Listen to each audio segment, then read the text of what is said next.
Isulat mo lamang sa inyong daliri ang kanyang pangalan upang ibibigay niya lahat ng gusto mo o anuman yung gusto mo o anuman yung sasabihin mo sa kanya. Hello mga guys, kumusta kayo? Panibagong araw, panibagong video na naman tayo. And sa araw na ito, isa na namang video ang aking tuturo sa inyo na simpleng gabay o simpleng pamamaraan na pakakatulong sa atin. At bago ang lahat, gusto ko lang mag-disclaimer sa mga taong hindi naniniwala at hindi gusto ang mga kagaya nitong video. Please skip this video and maghanap kayo ng videos na gustong-gusto nyo dahil ang video na ito ay para lamang ito sa mga taong naniniwala and gusto mag-try. Sa lahat po ng mga nagko-comment po dito sa aking video dito sa loob ng aking channel, mag-iingat sa lahat ng mga nagre-reply sa inyo na dinadala kayo sa kanilang WhatsApp and Imo app upang makaiwas po tayo sa scam. And ayun po, kung gusto po ninyo or gusto nyo ba na yung partner ninyo na sunod-sunuran or yung partner ninyo ay makikinig sa lahat ng sasabihin mo, makikinig kung ano man yung gusto mo, yung tipong hindi siya tatanggi o hindi siya makakahindi sa inyo kapag sinasabi ninyo sa kanya kung ano man yung gusto ninyo. Yung ibibigay niya yung lahat ng gusto mo dahil ayaw niya na mawala ka sa kanya at ayaw niya na hindi niya masunod yung mga gusto mo. So, ayun po. Ito ay pwedeng gawin sa parihas ang kasarian, babae ito babae, and lalaki ito lalaki. Siyempre naman sa ating babae at lalaki na mag-partner.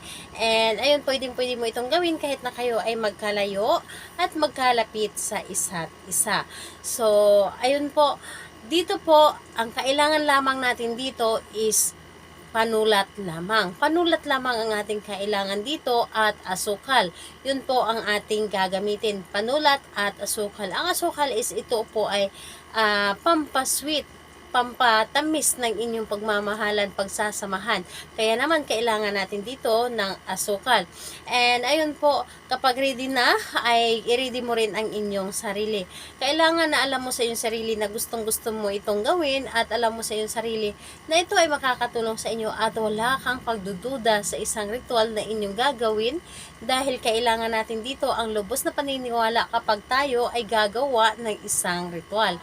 So, ayun po, kapag ready ka na, ay pwede mo na itong simulan. So, ayun po, kailangan na mag-isa ka lamang dito na gagawa. Ngayon, kapag ready na, ang kailangan mo lamang dito, yung tatlong daliri mo. Gitna lang po dapat. So, itong tatlo lang ito na daliri, ito lang yung susulatan po ninyo. Isulat po ninyo dito yung pangalan at apelyido ni target. Dito po, pangalan, apelyido ni target, at dito, pangalan at apelyido ni target. So, yung tatlong daliri mo lamang ang sulatan. Ito, at ito lamang. So, kapag naisulat nyo na dito yung tatlong ulit, or naisulat nyo na dito sa inyong tatlong daliri ang kanyang pangalan at apelyido, ang gagawin ninyo, kumuha kayo ng asukal. Kahit na kalahating kutsara lamang ng asukal or hindi maabot ng isang kutsara, basta asukal po. Kumuha kayo ng kaunting asukal lamang at ilagay sa inyong palad. Ilagay sa inyong palad at yung asukal na yon ay irarab mo dito, ikukuskus mo dito sa inyong palad. So, kailangan na mapunta din po ang asukal dito sa tatlong daliri na ito na inyong sinulatan. So, ikukuskus ninyo ang asukal dito sa iyong palad at sabihin po ninyo dito yung pangalan niya at apelyido ng tatlong ulit at yung magic words. Pangalan, apelyido, susundin mo or ibibigay mo lahat sa akin kung ano man ang gusto ko. Pangalan, apelyido, susundin or ibigay mo sa akin ang lahat ng gusto ko. Pangalan, apelyido, susundin mo at ibigay mo sa akin ang lahat ng gusto ko. So, yun lamang ang inyong gagawin. So, ikukuskus nyo lamang ng ikukuskus ang asukal dito sa inyong palad. And, ayun po, pagkatapos nun, yung asukal, itapon nyo lang kahit sa labas yung asukal. So, ayun po, maniwala ka sa inyong ginawa. Talaga naman, yung target ninyo ay susundin kayo at talaga namang ibibigay niya lahat ng pagmamahal niya sa inyo na para bang kung ano man yung dating ugali niya sa inyo na hindi kagandahan, ngayon po ay ibibigay niya ang best niya para magiging masaya ang inyong relasyon, para pagtibayin ang inyong relasyon, para hindi ka lamang mawala sa kanya dahil pakiramdam niya ay matakot or ayaw niya mawala ka sa kanya.